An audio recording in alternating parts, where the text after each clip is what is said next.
In this module, we will talk about types of fermentation on the base of fermentation process.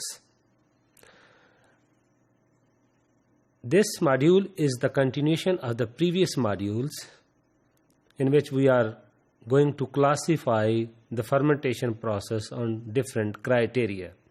So in this module, we will try to classify the fermentation process. On the basis of this criteria, the fermentation is classified into three major types: batch fermentation, fed batch fermentation, and continuous fermentation. As concerns the batch fermentation or a batch culture, it is a closed system in which the batch of culture medium in a fermenter is inoculated with the microorganism, which we can call as a starter culture. The fermentation proceeds for a certain duration, which we can call as the fermentation time or a incubation time or a batch time, and the product is harvested at the end.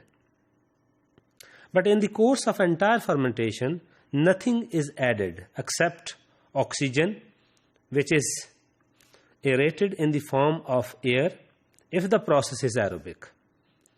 If the process is not aerobic, then we supply with another gas which is needed. Otherwise, we only give the agitation to the system.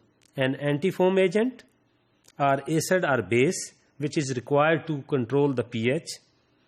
Then the culture is allowed to grow until no more of the product is being made. So at which point the reactor is harvested and cleaned out for another run. So the next type is fed batch fermentation, which is the enhancement of the closed batch process, which is called as fed batch. So in fed batch fermentation, sterile culture medium is added either continuously or periodically to the inoculated fermentation batch. In fed batch culture, nutrients in the medium are added when needed and cannot be added in bulk amount at start because they cannot act as toxin in the bulk amount. The volume of the fermented broth increase with each addition of the medium, and the fermenter is harvested after the batch time. As concerns the third type on the base of the fermentation process, which is known as continuous fermentation. So in continuous fermentation, sterile medium is fed continuously into the fermenter, and along with that, the fermented product or a fermented broth is continuously withdrawn or harvested. So the fermentation volume remain unchanged.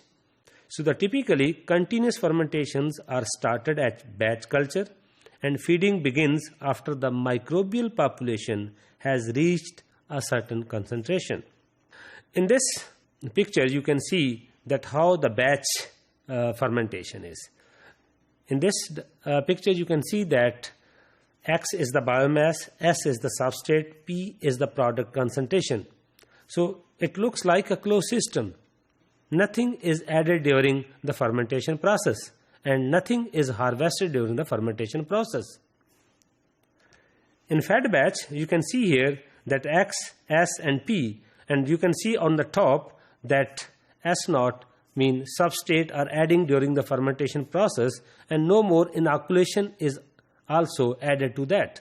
Only we add some substrate which is needed through fermentation process as a limiting substrate. But you can see here there is no harvesting.